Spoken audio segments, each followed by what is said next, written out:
Absolute Batman number 4 solidifies Absolute Batman as a Batman for the people. It shows readers how Bruce Wayne, being middle class, differentiates him from his main use counterpart and affects his ingenuity, his motivations, and the way he attacks crime. In this issue, we alternate between moments in Bruce's youth when he speaks at the killer of his father, Joe Chill's trial, and how his relationship with his father, not the death of his parents, motivated Bruce's desire to help people. We also get Absolute Batman's debut on the streets of Gotham. Yo, this man was wildin'. I think the order of these threads is jarring. It takes away from the cohesiveness of the story, but all on their own, they're dope. Unlike Batman in the DC universe, who meets Joe Chill in his adulthood, Bruce in the Absolute universe comes face to face with Chill during his murder trial. We see the trial judge grants Bruce a chance to speak to the court before Chill makes a statement. On the stand, Bruce recounts the day Chill killed his father, Thomas Wayne, during a field trip to the zoo. Bruce won his class to the trip after winning the Young Engineers competition, a contest which required contestants to engineer an animal-themed bridge to help communities in need. Guess which animal Bruce chose? Via Bruce discussing his bat-themed bridge with his father, we learn another distinction between the Absolute and main universe Batman. Bats always fascinated this Bruce. They're not simply a symbol of conquered fear as they are for mainline Bruce. Initially, Bruce designs his bridge to awe folks with his tall piers, rotatable deck, retractable girders, and resemblance to a bat. You know, all these things to show that he's a child prodigy. His father, however, inspires Bruce to upgrade his designs after explaining what motivated him to become a teacher, helping people. And this reminds Bruce what the project is all about. Not just impressing people, it's about helping people. After a sudden massive coronary killed his father during a father-son outing in his childhood, Thomas thought he wanted to become a surgeon like his mainline counterpart to prevent kids from experiencing what he did.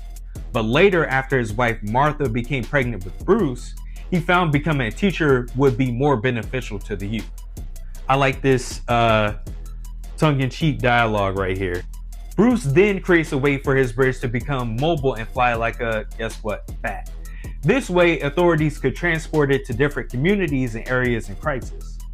Bruce, after thinking about how his invention made his father so proud at that day at the zoo, he tells Chill that he hates him and will never forgive him for destroying that beautiful moment.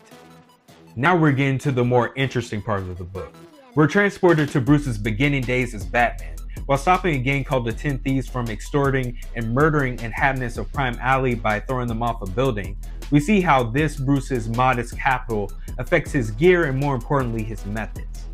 During this encounter, Bruce looks and acts like a vampire to instill fear in criminals. He wears yellow and red contact lenses, has a voice distorter, has Dracula teeth dipped in Bill Cosby juice, and has Wolverine claws.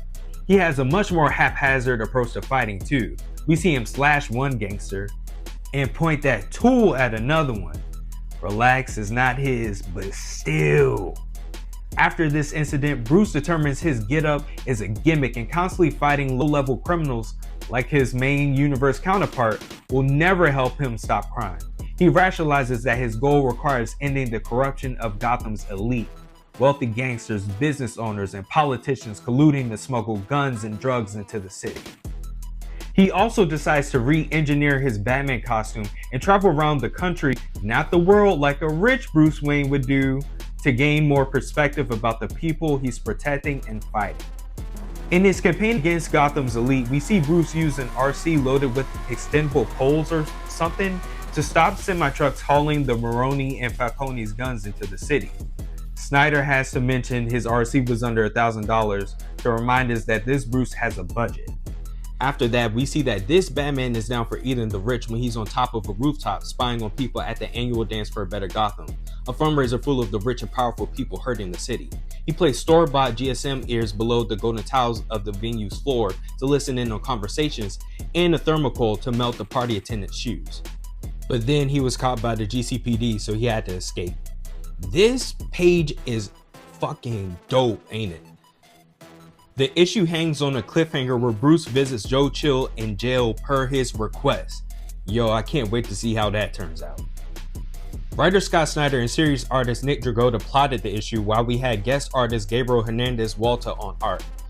Despite this issue's plot feeling rushed and all over the place, I found the way Snyder and Dragotta differentiated Bruce from his main universe counterpart interesting. They showed how much wealth contributes to who Batman is and how he tackles crime. Although I'm not the biggest Nick Dragotta fan, Walta's art made me miss it. Even if Dragotta's art isn't my taste per se, I find his art way more consistent than what Walta presented in this issue. Even if Bruce felt that the design he wore at the beginning of the book looked gimmicky, it should at least look cool because conceptually, it is cool. But in my opinion, Walta's art in the first half of this book looks stiff. However, at the end, I noticed a marked improvement. I look at the dynamism of this page right here and I love it. Yes, I had trouble pronouncing dynamism.